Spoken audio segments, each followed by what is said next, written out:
Pourquoi sommes-nous à tel point obsédés par le temps? Le temps, le temps, le temps, le temps, le temps. Je sais pas vous, mais ça peut devenir vraiment stressant. Alors, la nature, elle fait les choses sans se presser.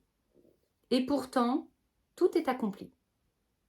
Je pense que ça pourrait devenir un petit mantra, en tout cas une phrase que l'on peut se répéter pour essayer de se détacher un petit peu de tout ça. Alors, oui, bien entendu, le temps, il était essentiel à tout accomplissement. Mais est-ce que vous avez regardé comme nos to-do list sont énormes? Non mais vraiment, on en met beaucoup trop. Beaucoup, beaucoup, beaucoup, beaucoup trop. Alors en plus, si comme moi vous êtes maman, ça rallonge la to-do list. Forcément, parce qu'on a plein de choses à faire. Il faut s'occuper du linge, de la nourriture, faire les courses, les devoirs, l'école, aller chercher, activités, etc., etc. Passer du temps avec nos enfants. Et ça n'est que pour eux. Après, il faut aussi faire des choses pour nous. Il faut aussi faire des choses pour le travail. Enfin bref, pouf, ça devient énorme. Et, euh, et du coup, la pression monte, le temps vient à manquer, bien évidemment, parce qu'on n'a pas des journées à rallonge. Et tout ça, ça fait qu'on se met la pression. On a la pression, on a la pression, ça fait augmenter le stress. Et en fait, sans s'en rendre compte, on est dans un état de stress perpétuel. Ça pourra faire d'ailleurs l'objet d'une autre vidéo. Nous sommes tous accros au stress. Mais là, parlons du temps. Donc, on est vraiment débordé. On se sent débordé, on n'a pas assez de temps, j'ai pas assez de temps, etc., etc. On essaye de faire les choses, on les fait rapidement, on se sent pressé. Et ce qui est dommage dans ce cycle infernal du temps, c'est que même les choses agréables, elles finissent par ne plus être vraiment agréables.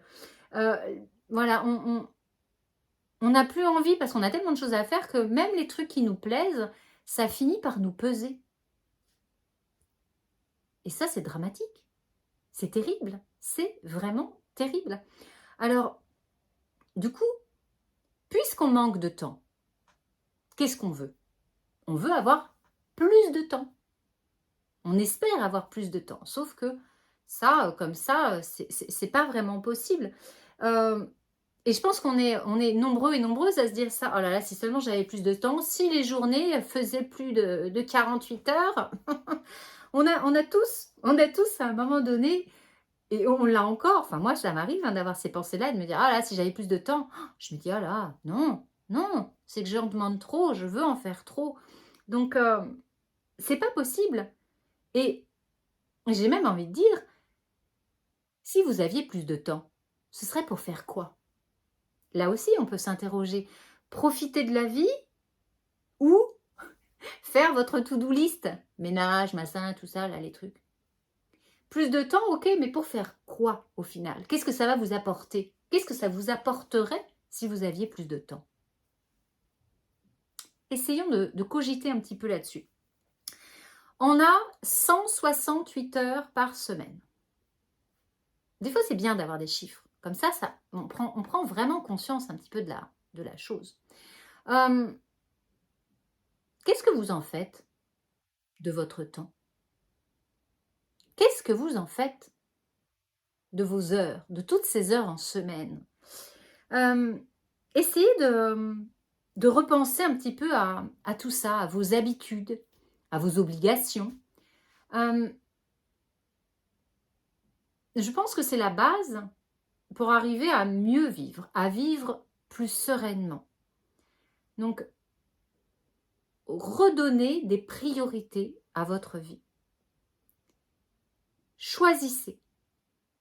Le temps passe, donc choisissez avec minutie ce que vous avez envie de faire de ce temps-là.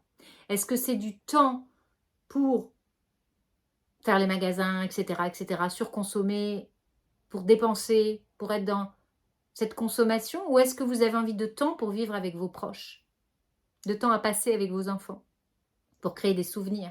Parce que soyons honnêtes, hein, le nombre de pulls, de pantalons, etc. qu'on peut avoir dans le placard, ça, on ne s'en rappellera pas. Par contre, ce que l'on a fait à des Noëls avec nos enfants, avec nos proches, avec notre chéri, ça, on s'en rappelle. Ça marque parce que ça vient dans le cœur.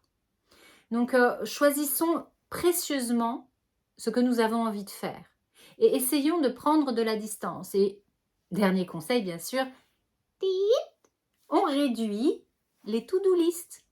Par exemple, on en note 2, 3 sur un petit post-it. Et c'est tout. Et quand on a fini la to-do list de la journée, on est tellement contente parce qu'il nous reste du temps pour faire autre chose. Et tout ça, c'est du bonus. Changez votre relation, la relation que vous entretenez avec le temps.